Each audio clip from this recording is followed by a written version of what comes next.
Assalamu alaikum dear students. Welcome back with a new video. In this video, we will talk about how to derive the dimension of two important physical quantities. In the last video, I have taught you that how we can calculate the dimension in just 5 steps. Now, using that 5 steps, we will going to derive the dimension of the two physical quantities. Number first, Planck's constant, and the second one is a gravitational constant. ठीक है, अब हम इसी को drive करेंगे using कि important है paper का पॉइंट ऑफ व्यू से, तो इसलिए हम प्लैंक्स कांस्टेंट को और ग्रेविटेशनल कांस्टेंट को डिस्कस करेंगे और इसकी डायमेंशन को निकालेंगे, लेकिन हम उसी 5 स्टेप्स को फॉलो करते जाएंगे और इसकी डायमेंशन को निकालेंगे। ठीक है, तो जो हमारे पास अब चूंकि दो क्वेश्चन है प्लैंक्स कांस्टेंट, तो इसका होता है कि h इसकी डायमेंशन मालूम करनी है, एंड ग्रेविटेशनल कांस्टेंट का मतलब है कि हमारे पास अब इस g की डायमेंशन वो मालूम करनी है। तो पहले हम फर्स्ट नंबर पर आते हैं, प्लैंक्स कांस्टेंट, इस h की डायमेंशन इसको मालूम करना चाहते हैं। तो मैंने आपको पहले बताया था कि हमारे पास डायमेंशन को मालूम करने के लिए सबसे पहला जो स्टेप है वो है आपके पास इक्वेशन का मालूम होना या आपके पास यूनिट का मालूम होना। तो हमारे पास इक्वेशन तो हमें ऑलरेडी मालूम है कि हमारे पास जो प्लैंक्स कांस्टेंट है वो है equation E is equal to H F. ये हमारे पास इक्वेशन है। अब इसी से हम h को निकालेंगे, तो h is equal to E divide by f। ठीक है, ये हमारे पास इक्वेशन नंबर फर्स्ट हो गया। सबसे पहले हम अब अगर हम इसकी डायमेंशन को मालूम करेंगे तो पहले हम एनर्जी की डायमेंशन को मालूम कर लेते हैं, उसके बाद फ्रीक्वेंसी की डायमेंशन को मालूम कर लेते हैं, और फिर दोनों वैल्यूज को उठा के इस इक्वेशन में पुट कर लेंगे और इससे हमारे पास h जो प्लैंक्स कांस्टेंट है उसकी डायमेंशन मालूम हो जाएगी। ठीक है, तो एनर्जी की डायमेंशन को मालूम करने के लिए आप कोई सी भी एनर्जी की इक्वेशन उठा ले, कोई सी भी। तो मैं एग्जांपल दूं, मैं इक्वेशन पोटेंशियल एनर्जी की इक्वेशन को उठाता हूं क्योंकि वो सिंपलेस्ट है। तो मैं इस एनर्जी की डायमेंशन को वो मालूम करना चाहता हूं किस चीज से, पोटेंशियल एनर्जी की डायमेंशन से। और हमारे पास पोटेंशियल एनर्जी जो है ना वो बराबर है mgh। मैंने स्टेप नंबर फर्स्ट लिख लिया, इक्वेशन लिख लिया। अब इसी इक्वेशन के यूनिट लेके, यूनिट तो मास की यूनिट है किलोग्राम, ग्रेविटेशनल एक्सेलरेशन तो मीटर पर second square, h is again metre तो इसका यूनिट है डिस्टेंस, तो इसका यूनिट है मीटर। तो हमारे पास बन गया kilogram metre metre metre square, और ये s ऊपर आ जाएगा तो s-2। अब इसी की बेस क्वांटिटी लेके, तो किलोग्राम की जगह मास, मीटर की जगह लेंथ और सेकंड की जगह टाइम।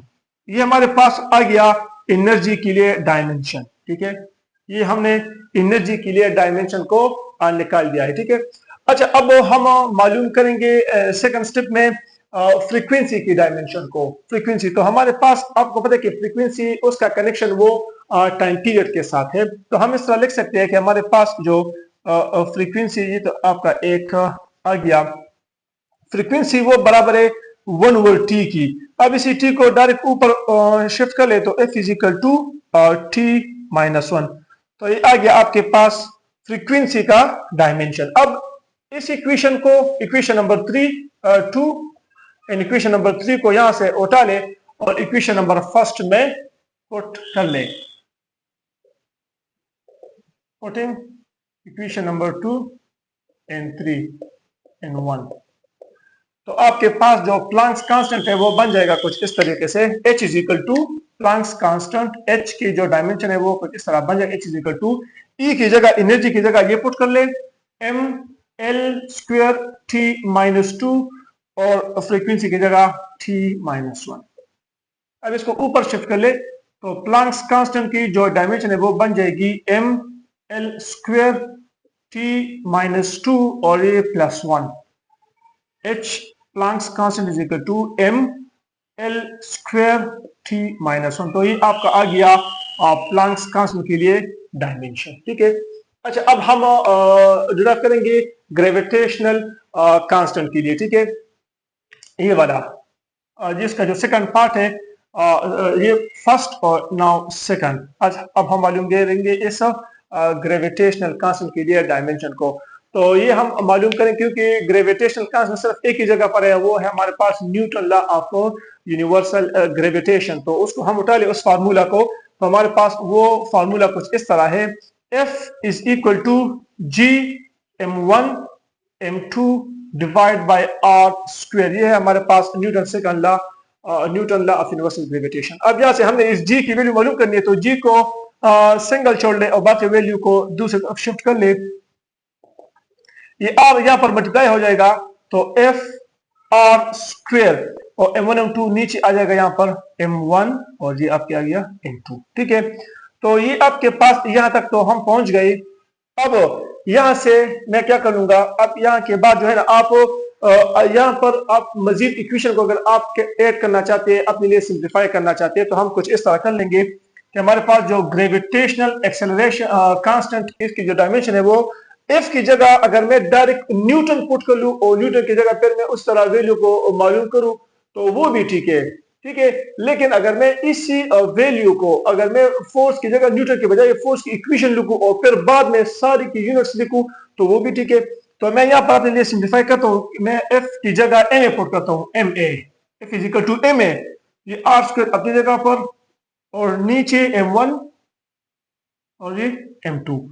अब वैल्यूज यूनिट्स को पुट कर ले, यूनिट्स को, तो मास की जगह किलोग्राम, एक्सेलरेशन की जगह मीटर पर सेकंड स्क्वायर, रेडियस डिस्टेंस ये भी मीटर है तो मीटर स्क्वायर, नीचे ये दोनों मासेस है तो किलोग्राम स्क्वायर।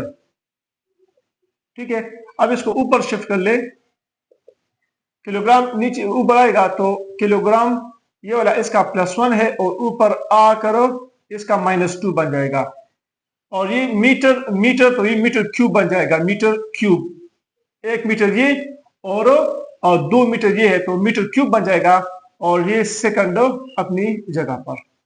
अब किलोग्राम की जगह मैं मास को लिखता हूं, मास, और ये -1, और मीटर की जगह लेंथ को यूज करूंगा तो लेंथ क्यूब, और सेकंड की जगह टाइम को यूज करूंगा t-2। तो ये आपका आ गया ग्रेविटेशनल कांस्टेंट का डायमेंशन। ठीक है, तो इसी तरीके से आप जो है ना वो किसी भी फिजिकल क्वांटिटी के डायमेंशन को मालूम करेंगे। अगर आप डायरेक्ट यूनिट से इसको मालूम नहीं कर सकते, अगर आपको मुश्किल लगता है तो आप कोशिश करें कि उस इक्वेशन के अंदर कोई से भी अगर छोटे छोटे इक्वेशन बनते हो तो आप पहले अपने लिए उस इक्वेशन को डाल ले, जिस तरह मैंने यहाँ पर किया कि यहाँ पर अगर मैं डायरेक्ट फोर्स की यूनिट्स पुट करता तो मेरे लिए मुश्किल था, तो इसलिए मैंने यहाँ पर फोर्स की जगह एम ए लिख लिया, जो कि न्यूटन सेकंड लॉ में F equal to M A, तो सिंप्लीफाई हो गया। अब यहाँ पर इन सारों की यूनिट्स पुट कर ले, लेकिन आपने जब भी यूनिट्स पुट करने तो आपने एक ही स्टेप में सबके अंदर यूनिट्स पुट करने, ऐसा नहीं है कि आपने कुछ में से यूनिट्स पहले पुट कर ले और कुछ में बाद में, तो फिर आपको कंफ्यूजन होगी। तो आपने एक ही स्टेप में सारों की यूनिट्स पुट करने हैं और दूसरी स्टेप में जो है ना वो सारों की जो बेस फिजिकल क्वांटिटी है उनको लिखना है और आखिर में उसको स्क्वायर ब्रैकेट में क्लोज करना है। ठीक है, तो ये था 2 इंपॉर्टेंट टॉपिक्स थे, तो वो मैंने आपके लिए उसकी डायमेंशन निकाल ली। ठीक है।